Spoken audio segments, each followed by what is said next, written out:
conversation. So what we're going to endeavor to do is talk a little bit about coaching. Coaching in the sense of when you see Novak Djokovic go to the side and you see him talking with someone, he's talking to his coach. His coach is either talking him off a ledge or telling him that he needs to do this. And we have something very much like that in ballet.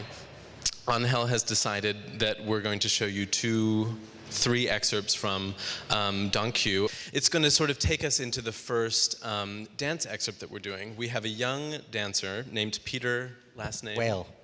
Peter Weil, who is going to be working with Angel on the male solo of Don Q. Peter joined our second company at the beginning of the season, and very quickly he's moved up on the ranks, and now he's apprentice with the company. But he's been dancing a lot of soloist roles already, and I'm pretty sure that he'll be dancing even more in the future. So I wanted to show you, like, not only the how capable technically he is, but also artistically, how in this age, how you can appreciate, because I think it's really important to understand that a dancer is evolving, but it's also really nice to see them when we were on that age of innocence and just going on stage with all that energy without holding back. So I think Peter is perfect for that.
Actually, I have to say that double solibas, that double turn, is one of the hardest steps for men. It's really, really difficult, and he did really well. But think that the actual end is there. Yeah, you have to stop it. Don't go through it. That's right. And now you go chasse and cha. That's right. The double cabriole was really nice. It's 2 singles. Single, single. 2 singles. 1, 2. Good. Open the first one a little bit more. So, right away.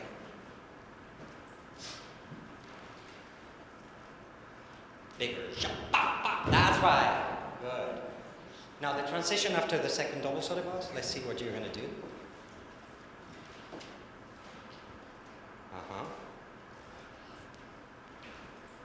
Good. Let us see come up because you're down. If you're down again, your dancing has to have color. It's like when you talk, you don't talk like this the whole time, blah, blah, blah, blah, blah. If not, we go to sleep, yeah? So go up and down with your dancing. So you're down and then you go up to go down. So down and up and down, that's right. Very nice. If you notice, when he was talking, the second time that he did this double cabriole, Angel sort of very succinctly, very calmly said, a double cabriole back is very difficult to do. He just said, it's 2 singles. Did you notice the change that happened? So this is actually like a huge part I mean, an excellent coaching, when your coach can calmly from the front of the room make a small mental switch in the way that you're thinking about a step that may be a much bigger deal for you, and all of a sudden it's not a big deal anymore, and it's better executed because of it. A lot of the times when you're coaching, you have to try to put in the dancer's head a vision of what they have to do, and then when he's up here, then you can put it in your body. Until he's not up here, you can repeat and repeat and repeat, and it's not going to happen. So, for example, with the double cabriole, which is another one, this variation has all the different very hard steps all together. So after you do the first cabriole, usually if you think of a double cabriole, you just go, and your legs, they stay together, and they just don't open. If you think of two singles, then the first one opens, and then the other one happens. So that's what he did. He did it very well. Let's go to the turning section. Good luck.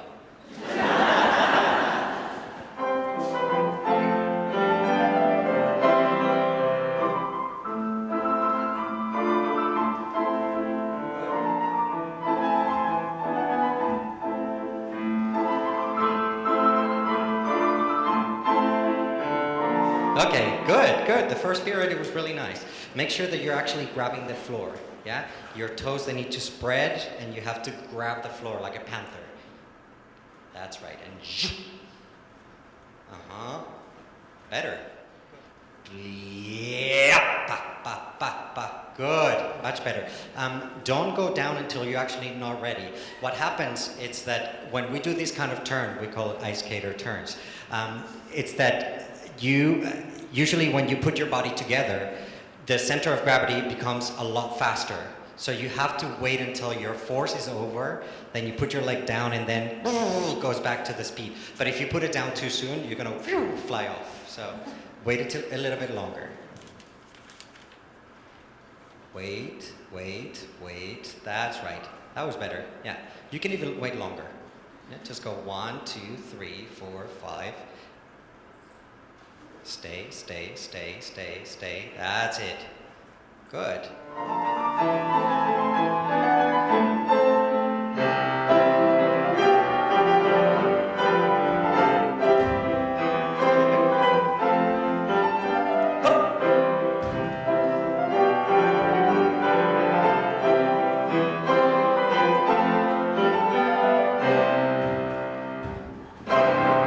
Good boy.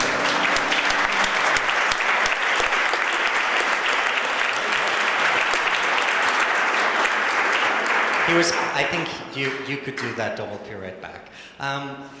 If you're going to do a section of double tours, you should always repeat the same section until the end.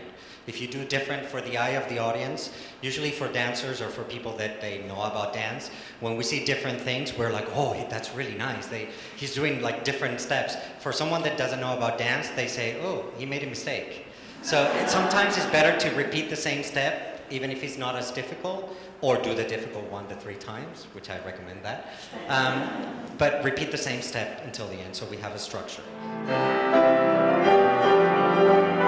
Yeah, up, turn, and up, almost. Up, good. Now calm. Yeah, up.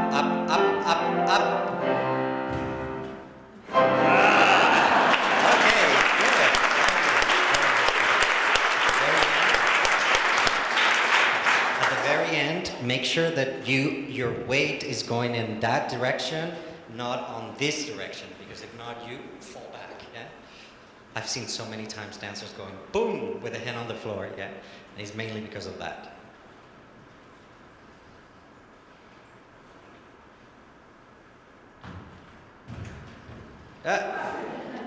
That direction, neither this one or that one. It's like I'm doing this to you. At the end of the double tour, this, yeah.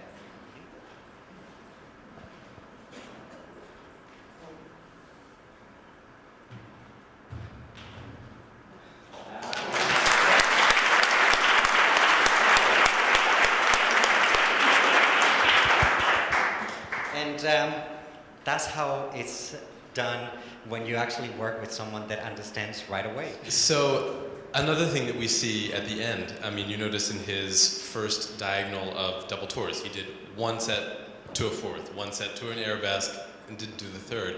Another thing that a coach has to do is, this is sort of going back to like the same thing that a tennis coach does, is you have to inspire confidence in the people that you're working with.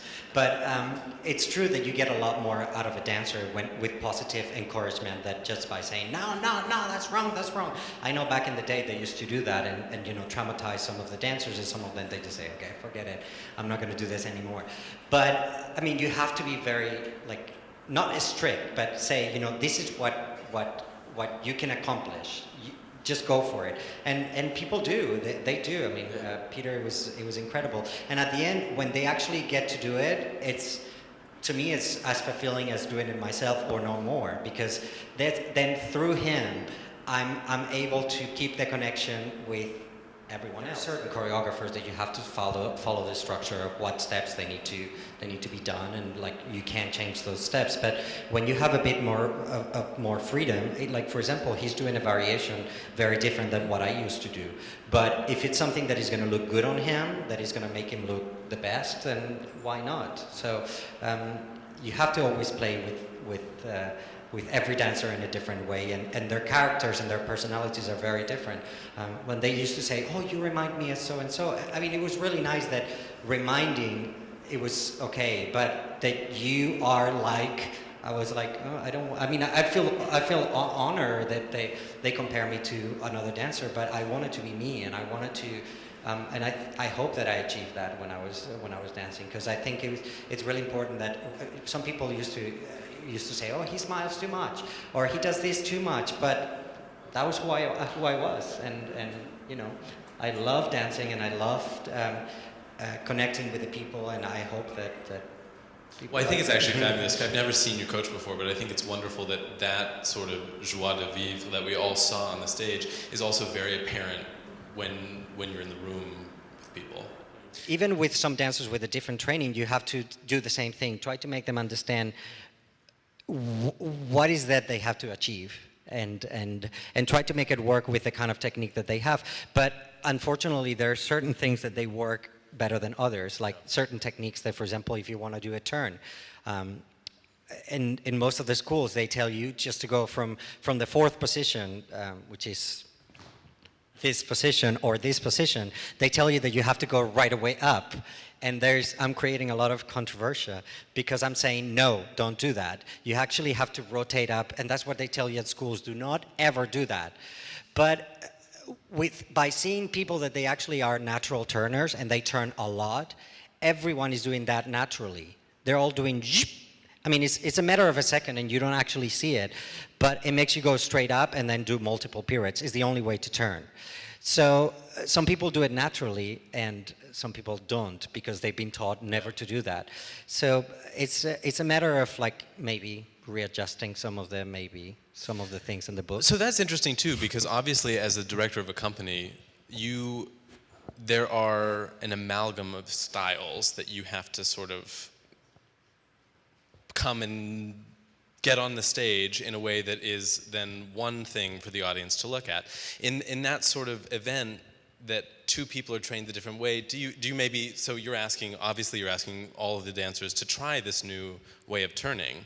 Is it the kind of thing where you're sort of saying, no, we need to all turn like this all the time? Or do we need to turn like this in Dankyou and maybe in something else? Yeah, I mean, there are certain ballets where, for example, when we're doing Balanchine, there are certain things that they're being necessary, that you have to turn from an allongé and you have to cross your arms, you go through your arms up and down. If we do Baganova, you try to be as classically trained as possible. So you have to be a chameleon, you know, like to be able to transform and to do all these different. Today it's impossible to just be only one. I mean, you guys know that when you have Liam Scarlett or you have any other choreographer, you have to adjust to what they're asking you to do. So we're trying to create that clean slates, so different choreographers and different people can actually, you know, paint on them, and then not have already a slate that is already painted and really hard to paint on top of it. Is there ever any kickback in the classical ballets like Dankyou really that like, well, that's not the version, like that's not petit pas, you know? Well, yeah, it is. I mean, it's the same as any other choreographer. It's not free for all. Like for example, you see actually sometimes I've seen some dancers in Don Q or in Corsair putting their hands on the hips or doing something that is completely out of place. Like for example, there's a step called 540, which is that the leg goes over the top that a lot of male dancers they love to do, but they might do it in Nutcracker, which is like, ooh, not good. I mean, Diana Action, you can do it as many times as you want, or in Corsair, like the Pas is Love, but it doesn't fit in like Sleeping Beauty. I mean, you wouldn't do it there. Like the prince all of a sudden, like kick their legs. So yeah, it is a certain thing that it's just stylistically is not right for the, and you want to be as true as possible, either if it's balancing or if it's petit pas. Or if Let's say thank you to our wonderful pianist, Susan Walters. Thanks so much. And thank you again. Thanks. Thank you. Thank you.